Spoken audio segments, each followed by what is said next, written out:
हरे कृष्ण कृष्ण कृष्ण हरे हरे हरे राम राम राम हरे हरे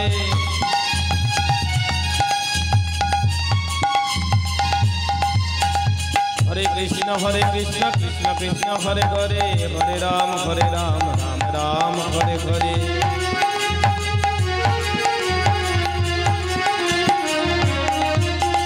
हरे कृष्ण कृष्ण कृष्ण हरे हरे हरे राम राम राम हरे हरे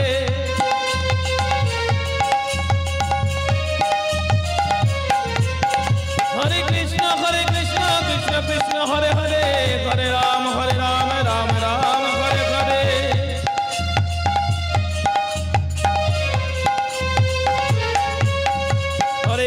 हरे कृष्ण कृष्ण कृष्ण हरे हरे हरे राम राम राम हरे हरे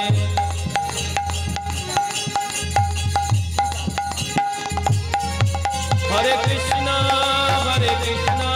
कृष्ण कृष्ण हरे हरे हरे राम राम राम हरे हरे हरे कृष्ण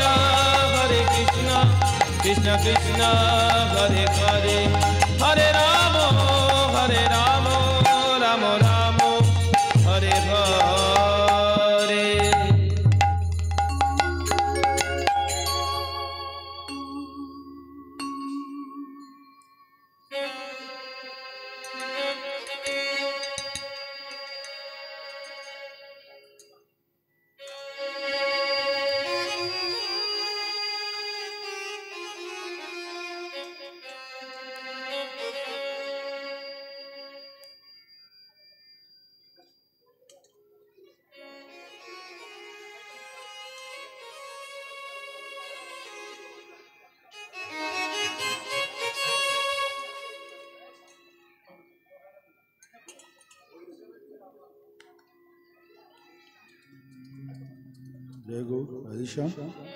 जय श्री राधे এখন পাঠ শুরু হচ্ছে আপনারা সবাই চলে আসুন পাঠ করছেন শ্রীধাম নবদ্বীপ থেকে আগত পণ্ডিত প্রবর পূজ্যপাদ শ্রীমৎ রাধাকৃষ্ণ দাস বাবাজি মহারাজ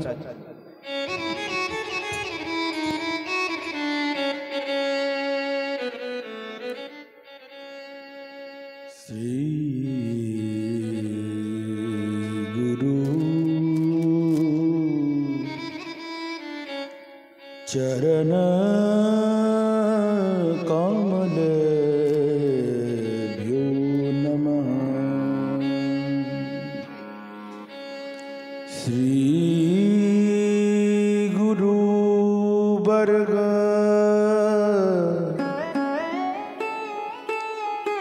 चरण कमलेभ्यो नमः श्री गुरुवर्ग चरण कमलेभ्यो नमः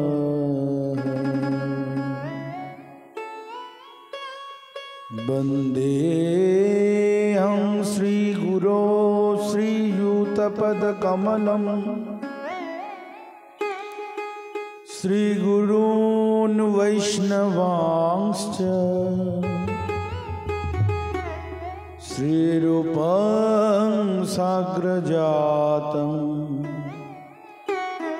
सहगण रघुनाथान्वितं तं सजीवम्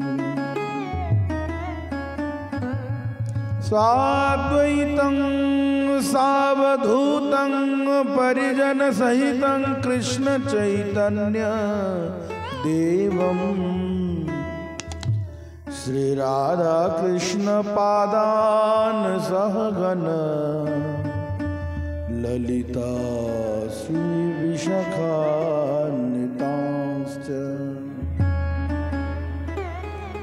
गुरवे गौरचन्द्राय राधिकायै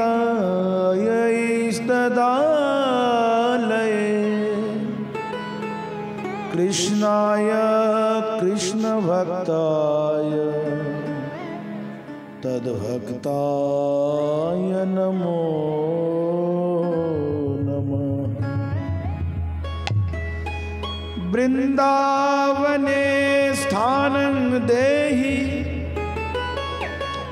कृष्ण भक्ति पदाब्जये गोपी भावं देहि देवी तुलसी त्वं नमोस्तुते।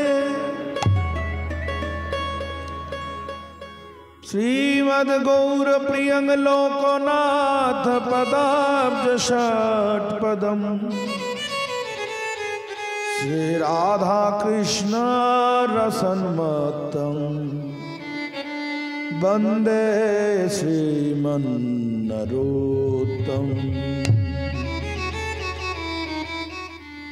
वंशाकल्पतरुभ्यश्च कृपा सिन्धुभ्येव च पतितानां पावनेभ्यो वैष्णवेभ्यो नमो नमः। दुर्गमे पथिमेन्धस्य खलत्पादगतेर्मुहुः स्वकृपायष्ठिदानेन सन्तो सन्तो अवलम्बनम्।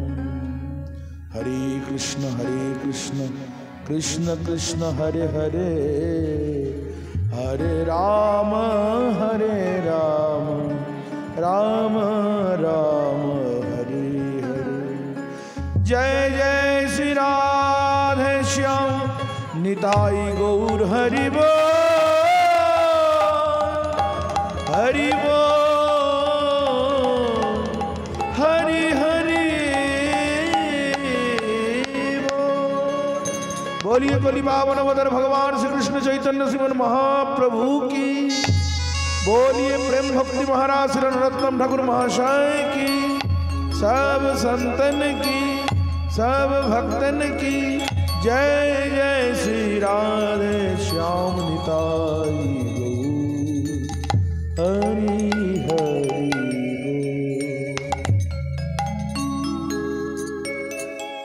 श्री कृष्ण चैतन्य प्रभु दया कर मोरे। कृष्ण चैतन्य प्रभु दया कर मोरे। तोमा बिना के दयालु तोमा बिना के दयालु जगत संसार। तोमा बिना के दयालु जगत संसार। पतित पावन हेतु तब अवतार। पतित पावन हेतु तब अवतार। मोसम पतित प्रभु ना पाइबे सम पतित प्रभु ना पाइबे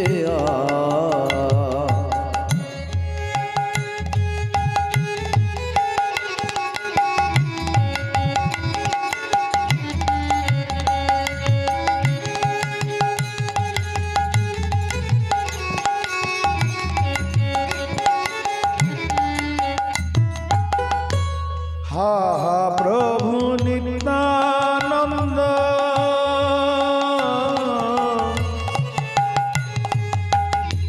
प्रेमानंद सुखी कृपा बलकन करो आमी बड़ दुखी।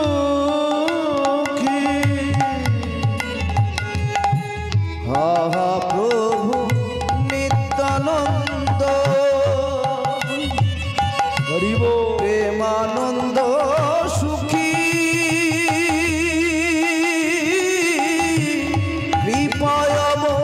লোকন করো আমি বড় দুঃখী দয়া করো সীতাপতি দয়া করো সীতাপতি অদ্বৈত গোসাই দয়া করো সীতাপতি অদ্বৈত গোসাই তব কৃপা বলে পাই চৈতন্য নিতাই তব কৃপা বলে পা চৈতন্য নিতা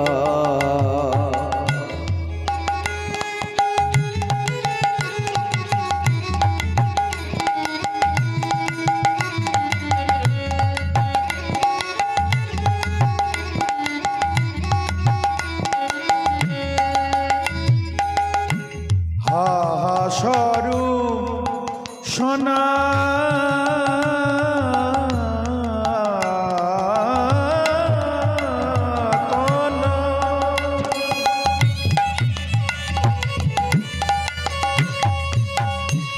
প্রভু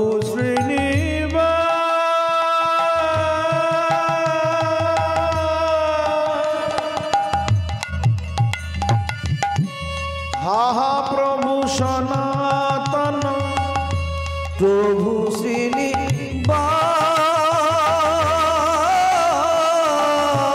ভট্ট যুগ শ্রীজীব প্রভু লোকনাথ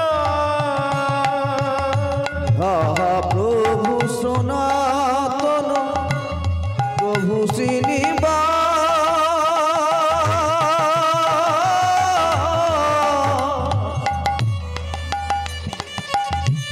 ভট্ট যুগ শ্রীজীব প্রভু লোকনাথ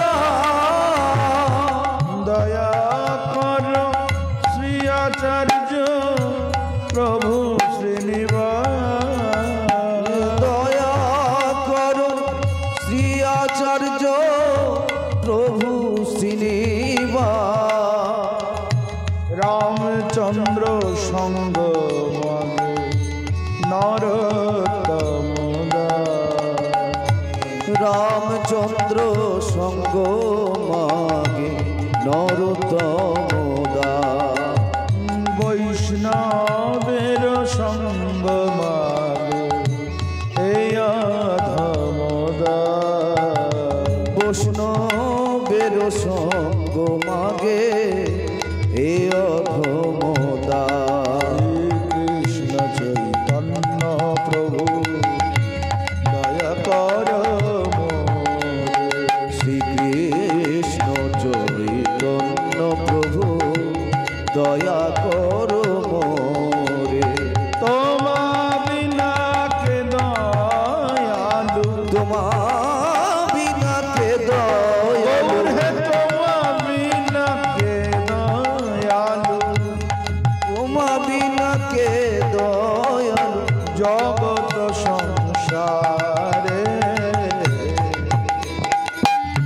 জগত সংসারে শ্রীকৃষ্ণ চৈতন্য প্রভু দয়া কর শ্রীকৃষ্ণ চৈতন্য প্রভু দয়া করো গোরা গোরা গোরা গোরা গৌরাঙ্গ হে গোরা গোরা গোরা গোরা গৌরাঙ্গ হে হা গোরা প্রাণ গোরা গৌরাঙ্গ হে গোরা প্রাণ গোরা গৌরাঙ্গ হে ঠাকুর নরোত্তমের প্রাণ গোরা গৌরাঙ্গ হে তোমার প্রাণ গোরা গৌরাঙ্গ হে কলিযুগ ভগবান গৌরাঙ্গ হে কলিযুগের ভগবান গৌরাঙ্গ গৌরাঙ্গ হে গৌরাঙ্গ হে গৌরাঙ্গ হে गौरांग है।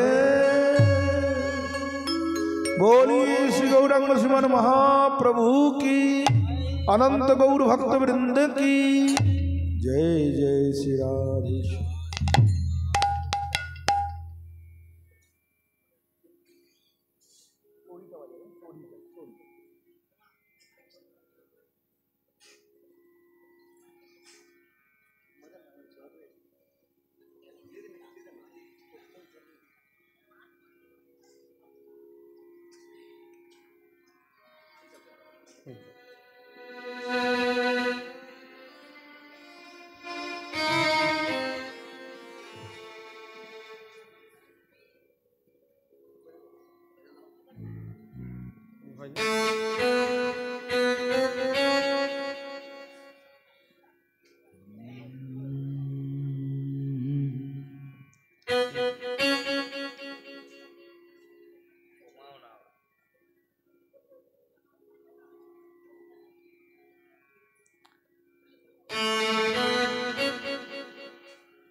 শ্রীকৃষ্ণ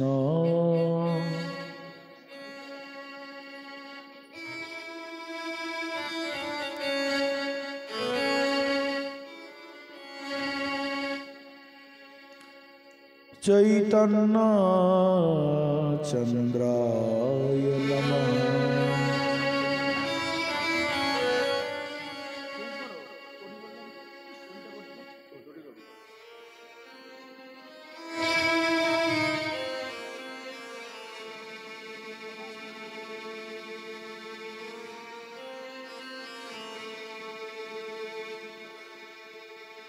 শ্রী শ্রী চৈতন্য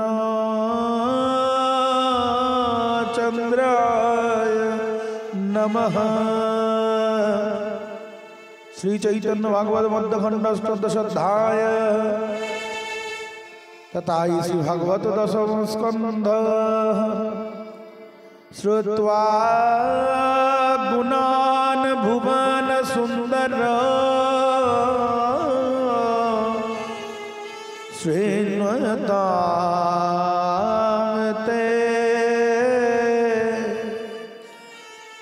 निर्विश्वकर्ण विवरै हर तंगतापम रूपं दृशां दृश्यमतामखिलार्थ लाभ तो जच्युत विसते चेत मपत्र पन्ने चेता मपत्र में।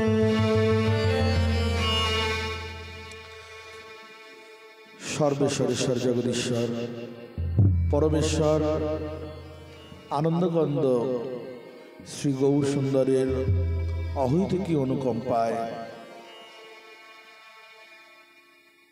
पुराण चक्रवर्ती श्रीमद् भागवत कथा श्रवण सौभाग्य लाभी এই কটা দিবস অতিবাহিত হয়ে গেল। সপ্তাহ কালব্যাপী ভাগবত কথা আপনারা শ্রবণ করেছেন। আজ তার অন্তিম ক্ষণ,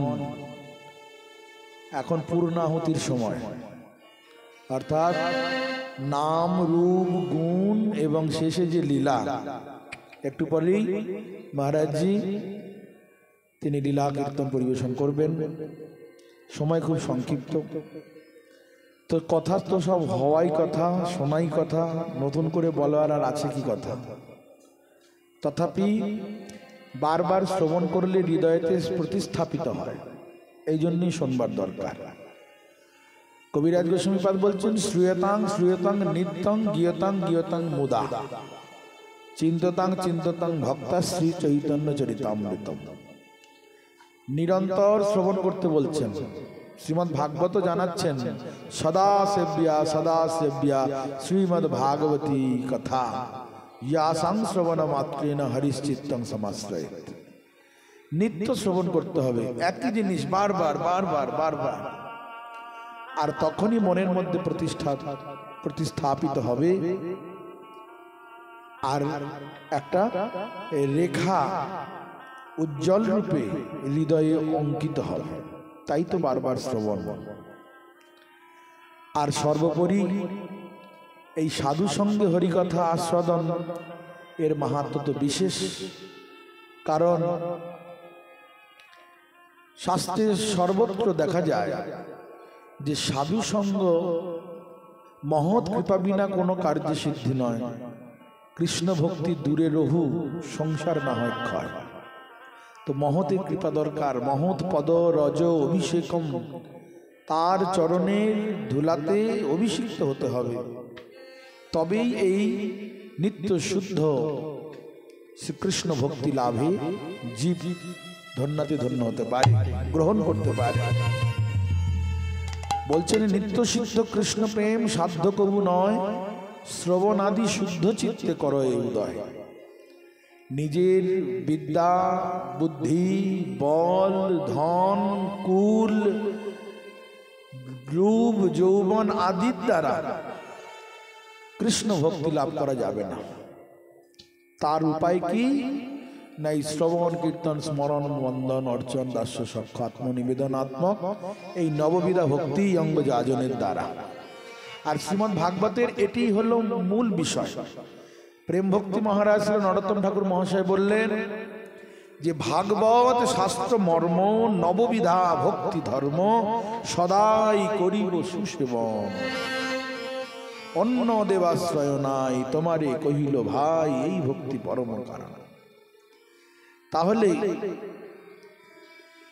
মর্ম মূল সার বস্তুটাই হচ্ছে এই নববিধা ভক্তি। আর তার মধ্যে প্রথমই হলো শ্রবণম, শুনতে হবে। সেই শাশ্বতপতি শ্রী ভগবানের কথা যদি নিরন্তর শ্রবণ কীর্তন স্মরণ করা যায় তাহলে সংসার রূপী ভয়কে অনায়াসে জয় করা যায়। ভগবান সুখদেব গোস্বামী পাদ মহারাজ পরীক্ষিতকে লক্ষ্য করে আপামর জীব মরণশীল এই জীবকুলকে এই বার্তাই জানালেন। তাই তো শ্রবণ, শুনলেই মঙ্গল। সে বুঝে বা না বুঝে কেহ শুনিতে শুনিতে সেহ কি অদ্ভুত চৈতন্য চরিত, কৃষ্ণে উপজীবে প্রীতি বুঝিবে রসের রীতি, শুনিলেই বড় হয় হিত। শুনলেই মঙ্গল। আর সেই জন্যই শোনার ব্যবস্থা তো ধারাবাহিকভাবে ভাগবত শ্রবণ করেছেন। আর কলিকালে যিনি ভাগবত রচনা করেছেন শ্রীমান মহাপ্রভুর পার্ষদ রূপে নিত্যানন্দ প্রভুর অন্তিম শিষ্য রূপে অবতীর্ণ হয়েছেন, তিনি হলেন ব্যাসাবতার শ্রী বৃন্দাবন দাস ঠাকুর। বৃন্দাবন দাস ঠাকুর তিনি ব্যাসদেব, তিনি রচনা করেছেন শ্রীমদ্ ভাগবত, চারি বেদের সার স্বরূপ পুরাণ চক্রবর্তী। আর তারপরে এই কলিযুগে এসে তিনি নতুন করে নবভাবে আবার ভাগবত রচনা করলেন। তবে এটা কৃষ্ণ বিষয়ক, ভাগবতের মূল প্রতিপাদ্য বিষয় কৃষ্ণ। আর এই ভাগবতের মূল প্রতিপাদক বিষয় হচ্ছে সাক্ষাৎ শ্রী গৌরাঙ্গ মহাপ্রভু। সেই কারণে এই ভাগবতের নাম হলো শ্রী চৈতন্য ভাগবত। আর এই চৈতন্য ভাগবতে তিনি আদি মধ্য অন্ত এইভাবে ত্রিবিধ লীলায় বর্ণনা করেছেন। তো বলতে বলতে মধ্যখণ্ডে এসে উপনীত। মধ্যখণ্ডে মহাপ্রভু এক অলৌকিক লীলা করলেন। গৌর লীলাও তো সাধারণ নয়। বলছেন যে যেটি আমাদের কাছে বৃহৎ, যেটি পারাবার শূন্য, তট শূন্য, এপার থেকে ওপার দেখা যায় না, এমন বস্তুই আমাদের কাছে নীল রূপে প্রতিভাত হয়। আকাশটা নীল না, কারণ ওর যে কোথায় শেষ আছে কে জানে। তেমনি সমুদ্রের জলটা নীল না, যেটাই বিরাট সেটাই নীল। সেই জন্যই নন্দনন্দন শ্যাম সুন্দর আমাদের কাছে নীল। কিন্তু কেমন নীল বলছেন? অব্যক্ত নীল, ওই বলা যাবে না কেমন নীল। তো এমনই সেই নীল আছে ভিতরে স্বর্ণ পঞ্চালিকা দিয়ে ঢাকা এই গৌর স্বরূপ। এ আরো গভীর ব্যাপার। সেই শ্রীমান মহাপ্রভু তিনি জন্মলীলা আবিষ্কার করে পৌগণ্ড কৈশোর এইভাবে ক্রমে ক্রমে বয়ক্রম তিনি তার লীলা সুসম্পন্ন করছেন শ্রীধাম নবদ্বীপে।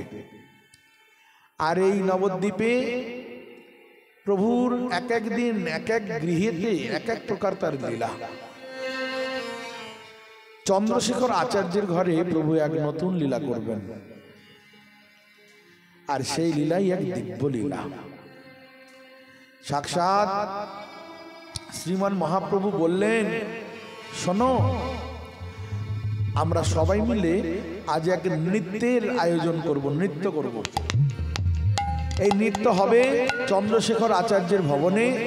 আর এই নৃত্য হবে স্বাভাবিকভাবে নয়, সেজে গুজে হবে। আর এই সাজগোজ করতে গেলে যা যা প্রয়োজন উপকরণ সব বুদ্ধিমন্ত খান সদাশিব কবিরাজ বুদ্ধিমন্ত খান তোমরা সব সেগুলি জোগাড় করবে।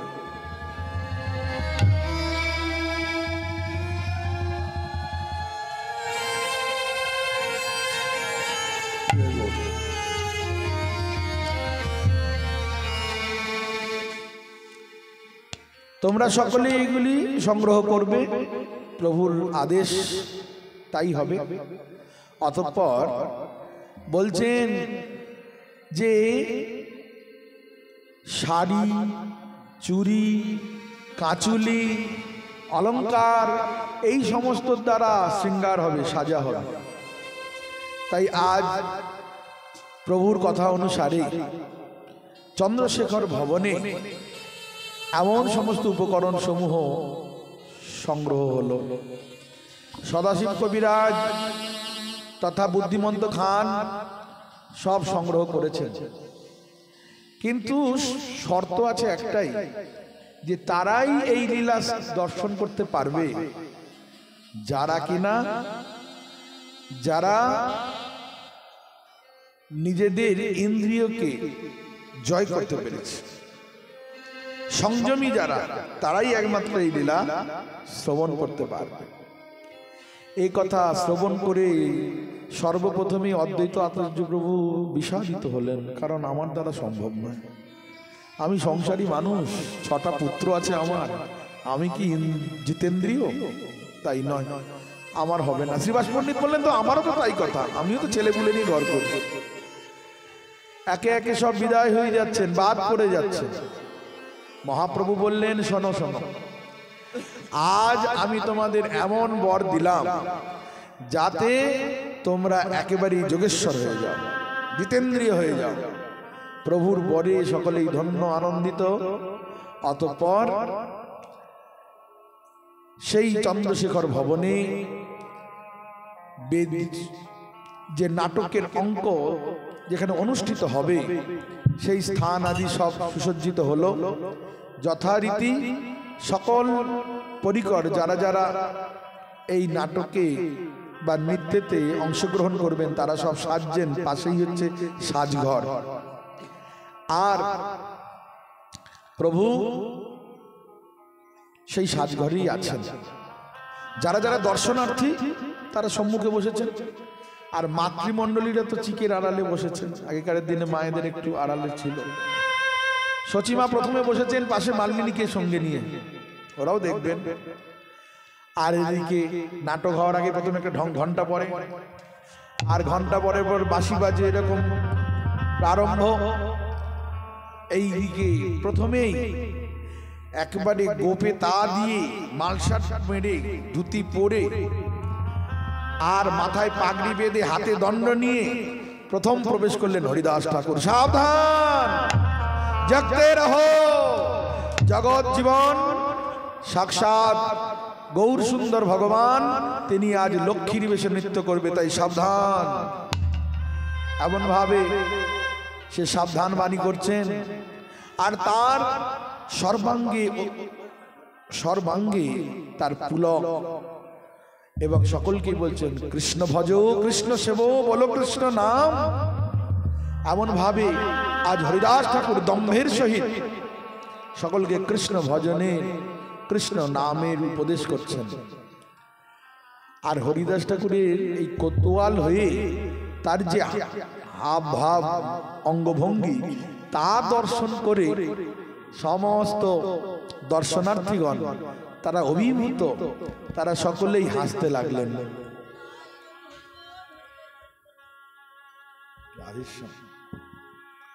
অতঃপর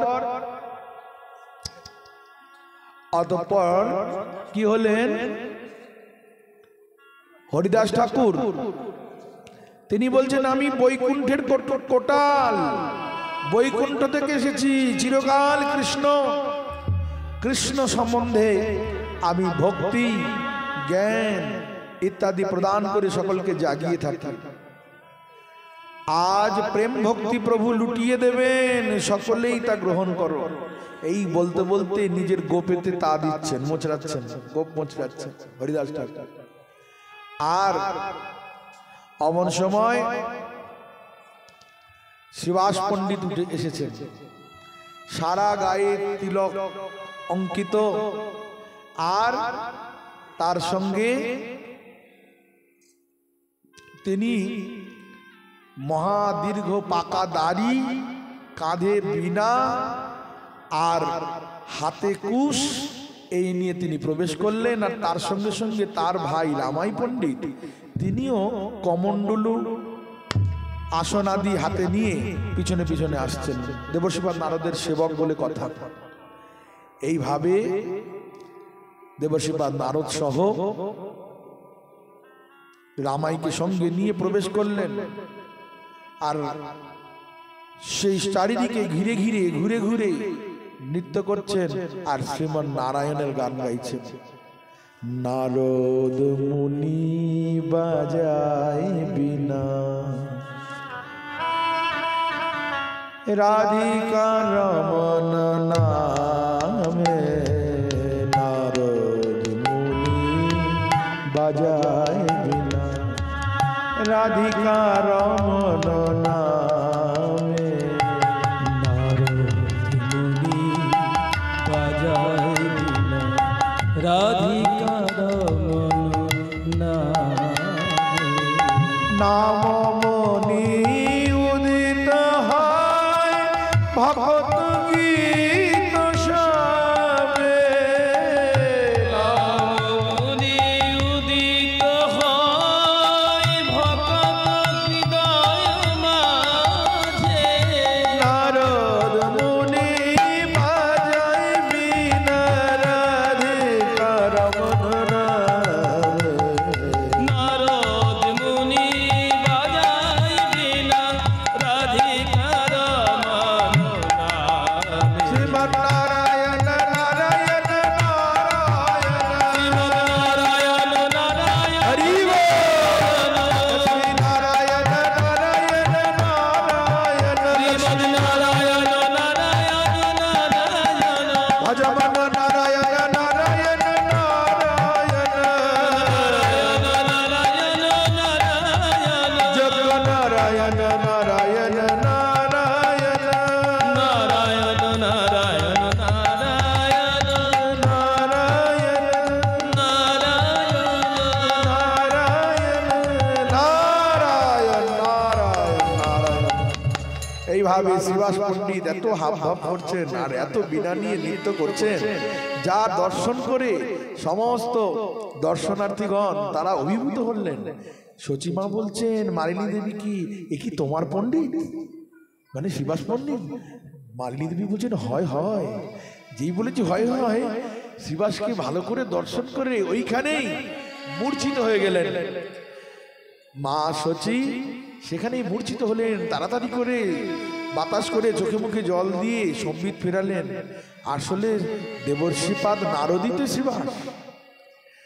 তো সেই জন্য একেবারেই নারদের যেমন হাব ভাব ভঙ্গি হওয়ার কথা, ঠিক তেমন সাক্ষাৎ রূপে দর্শন করলেন দেবর্ষিপাদ নারদকে, যিনি ভক্তি সূত্রের প্রথম গুরু। সেই দেবর্ষিপাদ নারদকে দর্শন করে বড় বড় গদগদ চিত্ত হলো সচিমায়ের। অতঃপর সেই শ্রীবাস পণ্ডিত, যিনি নারদ বেশে, তিনিও আজ জানাচ্ছেন যে আজ সাক্ষাৎ জগৎ জীবন প্রভু তিনি লক্ষ্মীর বেশ ধারণ করে নৃত্য করবেন, তাই সকলেই সাবধান।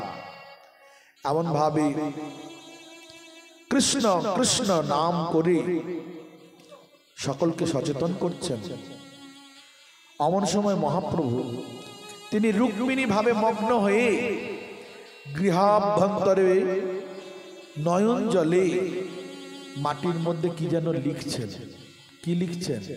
আজ বিদর্ভ রাজের কন্যা সেইভাবে বিভাবিত মহাপ্রভু।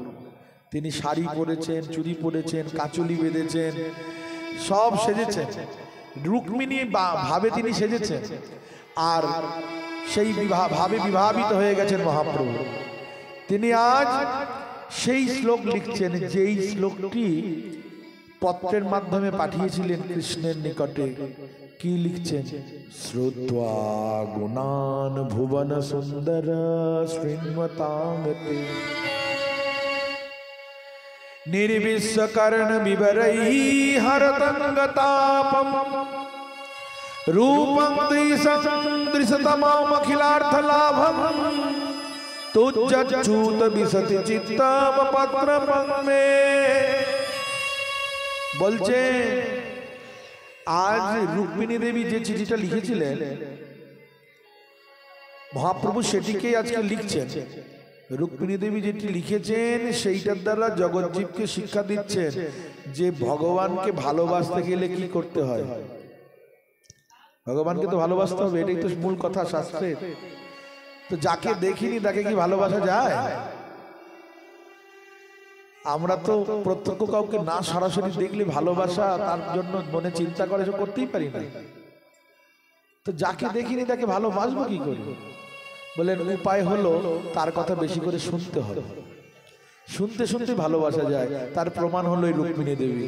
তিনি লিখছেন, হে ভুবন সুন্দর।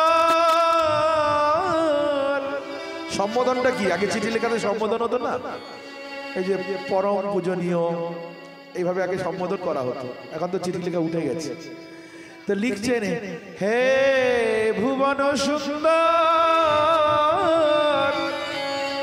আমি তোমার কথা কত শুনেছি, আর শুনে শুনে তোমায় ভালোবেসে ফেলেছি। শুধু মুখের ভালোবাসা নয়, ভালোবেসে আমার মন প্রাণ সব তোমার চরণে সঁপে দিয়েছি। শুধু সঁপে দিয়েছি, এখন কি হয়েছে জানো? আমার যে দাদা সেই রুক্মী তার বন্ধু শিশুপালের সঙ্গে আমার বিয়ের ব্যবস্থা করেছে। দেখো তুমি হলে সিংহের সমান, আর তোমার নিকটে শিশুপাল সে তো একটা শৃগাল তুল্য। তো আমি কখনোই এটা চাই না যে সিংহের ভাগ শৃগালে খাক। তাই শোনো, আমাদের কুলে নীতি আছে। কি নীতি? বলে বরের গলায় মালা দেওয়ার আগে গৌরী পূজা করতে হয়। আর সেই সময় আমার সহচরীকে সঙ্গে নিয়ে পূজা করতে যাব, তো সঙ্গে কোনো প্রহরীগণ থাকবে না। তাই বলি কি, ওই সময় এসে আমাকে হরণ করে নিয়ে যেও। ইতি তোমার রুক্মিণী। চিঠি লিখে দিয়েছে। ব্রাহ্মণ সেই চিঠি নিয়ে এসছেন দ্বারকাপুরে। ব্রাহ্মণের জন্য, সাধু সজ্জনের জন্য তো সবসময় দ্বার খোলা। অবশেষে এসে উপস্থিত হলেন, আর ভোজনাদি করিয়ে যখন পত্র দেখলেন, বললেন আমারও যেমন যেমন করছে। কারণ ভগবান বলেছেন যে যথামাং প্রপদ্যন্তে তাং সতৈব ভজাম্যহম। অবশেষে কি হলো না, প্রভু ব্রাহ্মণকে আগে আগে নিয়ে তিনিও দ্বারকাপুর থেকে বেরোলেন। তা দর্শন করলেন বলদেব চন্দ্র। তিনি ভাবলেন কিছু তো একটা ব্যাপার, আগে ব্রাহ্মণ আর পিছনে ভাই, ব্যাপার একটা কিছু আছে। অবশেষে শ্রীকৃষ্ণচন্দ্র এসে উপস্থিত যখন হয়েছেন বিদর্ভ নগরে, ততক্ষণে কত নহবদে বাজছে, কত আলোক সজ্জা হচ্ছে, কত জনের সব সমাগম হয়েছে। বিয়ে বাড়ি হলে যা হয়। আর সেই সময় সাক্ষাৎ বর নয়, বর্বর এসে উপস্থিত হয়েছে শিশুপাল, এবং তার যাত্রীগণ কারা? বলে দন্তবক্র, জরাসন্ধ আদি সকলকে সঙ্গে নিয়ে একেবারে বসে আছেন, যেখানে সমস্ত অতিথি আপ্যায়নের কার্য চলছে। সেখানে কত রকম ব্যবস্থা। বিয়ে বাড়ি তখন কি ছিল কে জানে, এখন যেমন কফি ফুচকা এইসব ব্যবস্থা তখনকার দিনে হয়ে গেছে কত রকম এই সমস্ত আয়োজন। আর ঠিক সেই সময় কৃষ্ণচন্দ্র সেখানে আসলে পরে জরাসন্ধর তো খুব চিন্তা। অবশেষে সেখান থেকে ফিরে চলে আসলেন একেবারে সেই গৌরী মন্দিরের দিকে। আর ওদিকে দেবী রুক্মিণী তিনিও মার কাছে পূজা করে প্রার্থনা করে অবশেষে যখন বেরিয়ে আসছেন, এসে নিজের উত্তরীয়টা ওড়নাটা খুলেছেন, আর খুলেই দেখছেন ওই তো আমার প্রাণনাথ। আর সঙ্গে সঙ্গে শ্রীকৃষ্ণ আসলেন, হাতটা ধরলেন আর সেখান থেকে নিয়ে চলে গেলেন। যারা যারা দর্শন করলেন সকলেই অভিভূত হলেন, যেমন বর তেমন কোণে মানিয়েছে ভালো। কিন্তু প্রহরীগণ তারা কিছুক্ষণ পরে চিন্তা করলেন, সর্বনাশ, আমরা আছি কি করতে। শেষ পর্যন্ত তারাও সকলে ধেয়ে গেলেন, রুক্মিণীও আসলেন। আর ওই সময় শিশুপালের মুখের মধ্যে সবের রাজভোগটা ছিল, শুনতে পেল বউ পালিয়েছে। এইভাবে সেও তো চিন্তিত, বউ পালিয়েছে। অবশেষে রুক্মী আদি সকলে মিলে সেখানে আক্রমণ করলে পরে কৃষ্ণ তাকে অর্ধেকটা ন্যাড়া করে দিলেন, অর্ধেকটা চুল থাকলো, ইত্যাদি ইত্যাদি। এই সমস্ত চিন্তা হচ্ছে শ্রীকৃষ্ণ চৈতন্য মহাপ্রভুর, আর চোখের জল দিয়ে মাটির মধ্যে লিখছে। অতঃপরে মহাপ্রভু তিনি এবার সেই মঞ্চে প্রবেশ করলেন, আর সেখানে জগৎজননী রূপে, আদ্যাশক্তি স্বরূপে তিনি নৃত্য করতে লাগলেন। জগৎজননী ভাবে নাচে বিশ্বম্ভর, সময় উচিত গীত গায় অনুচর। সাক্ষাৎ গদাধর পণ্ডিত তিনিও লক্ষ্মীর বেশে নৃত্য করছেন। তার দুই নয়ন থেকে গঙ্গা যমুনা যেন ধারা বইছে, মূর্তিমন্ত গঙ্গার প্রকাশ হয়েছে গদাধর পণ্ডিতের। আর মহাপ্রভু যখন রুক্মিণী বেশে নৃত্য করছেন, তার সঙ্গে বড়াই বুড়ি রূপে নিত্যানন্দ প্রভু এসেছেন। মাথা নাড়াতে নাড়াতে, বাঁকতে বাঁকতে, বেঁকে বেঁকে চলতে চলতে তিনিও নৃত্য করছেন। আর মহাপ্রভুর সেই ভাব দেখে হাসতে হাসতে সেখানে তিনিও মূর্ছিত হয়ে গেলেন শ্রীপাদ নিত্যানন্দ। অতঃপর আদ্যাশক্তি ভাবে গৌর সিংহ তিনি গোপীনাথ আচার্যের গৃহের সাক্ষাৎ গোপীনাথকে কোলের মধ্যে, চন্দ্রশেখর আচার্যের ঘরের ঠাকুর গোপীনাথকে কোলের মধ্যে নিয়ে তিনি বলতে লাগলেন, আমার স্তব পড়ো, আমার স্তব পড়ো। অতঃপর সকল ভক্তগণ মহাপ্রভুর এই আদ্যাশক্তি স্বরূপার রূপ দর্শন করে স্তব করতে লাগলেন। জয় জয় জগত জননী মহামায়া, দুঃখিত জীবের দেহ চরণের ছায়া। জয় জয় অনন্ত ব্রহ্মাণ্ড কোটীশ্বরী, তুমি যুগে যুগে ধর্ম রাখো অবতরী, তুমি যুগে যুগে ধর্ম রাখো অবতরী। ব্রহ্মা বিষ্ণু মহেশ্বর তোমার মহিমা, বলিতে না পারে অন্য কে দিবে সীমা। এইভাবে স্তব করলেন। আর অতঃপর মহাপ্রভু সকলকে সন্তান ভাব দিলেন, পুত্র ভাব দিলেন, আর সকলকে জনে জনে কোলের মধ্যে ডেকে স্তনপান করালেন। এবং তিনি যে জগতের মাতা, তিনি যে জগতের পিতা, তিনি যে বন্ধু সখা, তার নিদর্শন এই গৌর স্বরূপে তিনি দিলেন। তিনি তো জগৎকে পালন করছেনই করছেন, কিন্তু তিনি যে স্তনপানের দ্বারা মায়ের মতো জগৎকে এমন ভাবে কোলে নিয়ে স্তনপান করার একমাত্র গৌর স্বরূপে তা করলেন। সেই লীলা এই চন্দ্রশেখর ভবনে প্রভু প্রকাশ করলেন। আর এমনই মহাপ্রভুর আরো কত শত লীলা, সেই লীলা আমরা এখন শ্রবণ করব। মহারাজজি এসে গেছে, বিলম্ব হয়ে গেছে, 15 মিনিট তাই বেশি হয়ে গেছে, আবার ফিরে যাওয়ার ব্যাপার আছে। মহাপ্রভুর করুণা হলে আমরা পরে আবার শ্রবণ করব। জয় জয় শ্রী রাধে।